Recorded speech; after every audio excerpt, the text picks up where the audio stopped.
असलम आज़ाद साहब के व्यक्तिगत जिंदगी के बारे में हम क्या वर्णन करें। जो उनका जो स्वभाव था गरीबों के प्रति, अदर जात के प्रति, उनमें ये भावना नहीं था कि वो हिंदू है या मुसलमान है। उनके नज़र में सभी आदमी बराबर थे। काहे कि हम उनसे असलम आज़ाद साहब हम लोगों के धरती पर एक मसीहा के तरह थे। वो डॉक्टर लोहिया जेपी कर्पूरी ठाकुर के अनुयायी थे। मैं उनके सिद्धांत आदर्शों पर चलने के लिए संकल्प लेता हूँ। इस मौके पर एक दुआया मजलिस का एहतमाम किया गया है और उनके चाहने वाले जो लोग हैं, दूसरे भी मज़ाहिब के लोग हैं, उन लोगों की डिमांड पर हम लोगों ने एक श्रद्धांजलि सभा का भी आयोजन किया गया।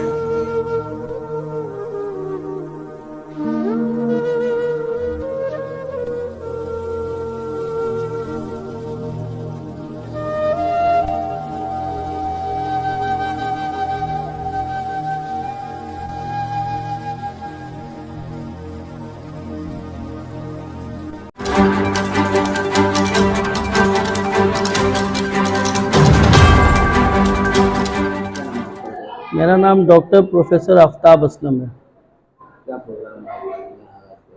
आज मेरे फादर प्रोफेसर असलम आज़ाद जो MLC भी थे, JDU के डिप्टी लीडर थे, उनकी पहली बरसी है, पुण्यतिथि है।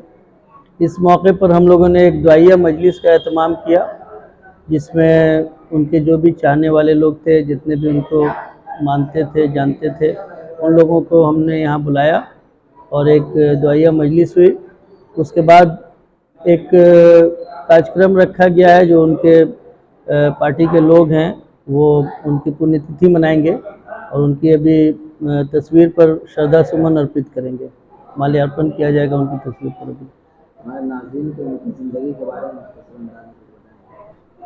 प्रोफेसर असलम आज़ाद साहब का आबाई वतन मौलानगर था। 1948 में यहाँ उनकी पैदाइश हुई थी और हमारे दादा जो थे मोहम्मद अब्बास साहब साबिक मुखिया भी थे।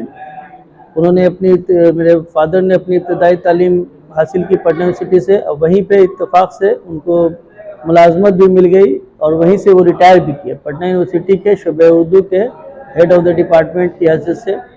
और जनता दल यू के वो MLC भी थे और विधान परिषद में डिप्टी लीडर भी थे और कई कमेटी के चेयरमैन भी थे, माइनॉरिटी कमेटी के और भी कई कमेटी के चेयरमैन थे। और वो एक शायर भी थे। उन्होंने एक हमारा बिहार नाम का अखबार भी निकाला था और उर्दू के बहुत बड़े राइटर थे। उनको कई अवार्ड मिले, बहुत सारे अवार्ड मिले और उनके अंडर में कम से कम 50 लोगों ने PhD किया। उनके ऊपर बहुत सी किताबें लिखी गई। तो उनकी जो अपनी एक सोशल लाइफ थी, एजुकेशनल लाइफ थी या पॉलिटिकल लाइफ थी, वो काफ़ी एक ऐसी है जिसको हम लोग जो है उसका फॉलो कर सकते हैं और उस पर चल सकते हैं। और कौम और मिल्लत का जज्बा उनके दिल में भरा हुआ था। कौम के लिए बहुत काम करते थे, उर्दू के लिए बहुत काम करते थे और हमेशा उर्दू की लड़ाई लड़ते रहे। प्रोफेसर असलम साहब की जो जीवनी है बहुयामी है। उनके जीवन से प्रेरणा लेने की बात है। उनके विचारों का अनुसरणीय है। यही हम कहते हैं कि उनका जो व्यक्तित्व था बहुत ही धनी था। उर्दू शायर थे, उर्दू साहित्य के लेखक थे। उनकी किताबें देश के करीब करीब प्रत्येक विश्वविद्यालयों में पढ़ाई जाती है। इसलिए हम लोगों से भी कहते हैं कि असलम साहब धर्मनिरपेक्ष लोग थे। उनके दिल में किसी भी तरह की कौम की बात नहीं थी। सारे कौम को एक साथ लेकर चलते थे। इसलिए अंत में हम यही कहते हैं कि उनके जीवन से सीख लेने की जरूरत है। असलम आज़ाद साहब जो पूर्व में अपने सीतामढ़ी लोकसभा क्षेत्र से भी समाजवादी जनता पार्टी के टिकट से चुनाव लड़ चुके हैं। अच्छा उनको वोट भी मिली और उस चुनाव में हम भी उनके साथ कंधे से कंधे मिलाकर के चुनाव कैंपेन में थे। जैसे यहाँ के थे मोहम्मद अली थे, दुलारे थे, हमारे गोविंद पाठक थे, हम लोग थे लोकल में। बहुत हम लोगों ने चुनाव लड़ा उनके साथ। फिर हम लोगों ने सैदपुर से भी लोकदल के टिकट पर चुनाव लड़े। जब लोकदल के प्रदेश जनरल सेक्रेटरी कर्पूरी जी ने इनको बनाया था और इनके ऐसा उर्दू के महान विद्वान शायर अब तो हमारे नज़र में तो नहीं आ रहे हैं, हो सकते हैं आएंगे, बहुत खुशी वाली बात होगी, लेकिन इनके ऐसे व्यक्तित्व वाले आदमी, असलम आजाद साहब के व्यक्तित्व वाले आदमी नहीं मिल सकते हैं। जब इनकी मुख्यमंत्री से नीतीश कुमार जी ने कहा कि असलम साहब अपना पूरा बायोडाटा भेज दीजिए, आज हमारे मित्र अशरफ मौलाना नकवी नहीं है, उनको मैंने रजिस्ट्री ऑफिस में जाके मैंने बतलाया था, भाई साहब आपके गांव को एक बहुत बड़ा चीज मिलने जा रहा है। पहले मैं भविष्यवाणी में कर दिया, इसलिए कि पेपर में मैं पढ़ा था। आज जब उनसे हमारी बात हुई असलम साहब से, तो उन्होंने सारी बात हमसे बोले, हो सकता है मिसर जी हम एमएलसी बन जाए, और आज एमएलसी बने तो हाउस में डिप्टी लीडर भी बने, जो कैबिनेट रैंक का मंत्री का दर्जा प्राप्त होता है। अल्पसंख्यक के विधान परिषद के सभापति भी थे, और वीरता के बारे में तो कहा ही नहीं जा सकता है। आज उन्हीं का किया हुआ लोहिया भवन पुपरी में 5 लाख अपना फंड दे करके उन्होंने अपने फंड से उनका जीर्णोद्धार करवाए। अभी भी साइन बोर्ड लगा होगा, लेकिन सरकार का जो रख रखाव है उसमें सब दिन से कोई आदमी नहीं रख सकता है, तो सरकार का काम है। हमने तो उसको मैंने बनवा दिया, रखना तो सरकार का काम है। और आजाद साहब का जो जितना वर्णन कीजिए डॉक्टर असलम आजाद साहब का उतना ही कम है।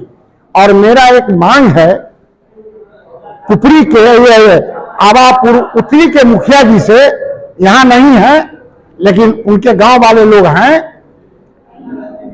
एज ए मैं सोशल वर्कर के नाते, नेता के नाते, कार्यकर्ता के नाते, चाहे किसी दल के नाते, विकास के नाम पर राजनीति नहीं होना चाहिए। मेरा एक मांग है आवापुर उत्तरी पंचायत के मुखिया जी से कि आवापुर चौक पर जो द्वार बना हुआ है उस चौक का नाम असलम आजाद चौक किया जाए। मेरा मांग है, ये मेरा मांग है, ये मेरा मांग है। अब इस पर जो निर्णय करें यहाँ के मुखिया, अभी तो नहीं है वर्तमान, यहाँ नहीं है, लेकिन उनको अपने स्तर से मैं रिक्वेस्ट ही मैं करता हूँ स्तर से। इसके बाद इनके बारे में जो मैं कहा वो बहुत कम ही मैं कहा, इससे ज्यादा मैं नहीं कह सकता हूँ। और संयोग देखिए कि जब स्वर्गीय रघुनाथ झा जी जब चिट्ठी दिए तो वो चिट्ठी ले जाने वाले हम ही का सब्जी बाग में इनका डेरा था, लोकसभा चुनाव लड़ने के लिए। उनके साथ समाले नवी दरभंगा वाले भी थे, और हम लोग का सीतामढ़ी में महसौल में था हम लोग का। आज हमारे भाई नहीं है, निमंत्रण किए कि नहीं मुर्तजा भाई को, वो नहीं है। आगे रहते तो आज थोड़ा सा और व्याख्या से कहते। और इसके लिए मैं आप लोगों को कहते हैं कि उनका जो विचार जो था आजाद साहब का, उस विचार को हम लोग अपनाने चलें, समाज में दें। कहा कि उनका शिक्षा से बहुत जुड़ाव था, जहां अगर शिक्षा अगर होगा वहीं सब कुछ होगा।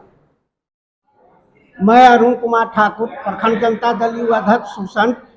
मैं प्रोफेसर असलम साहब के प्रति श्रद्धांजलि अर्पित करता हूं।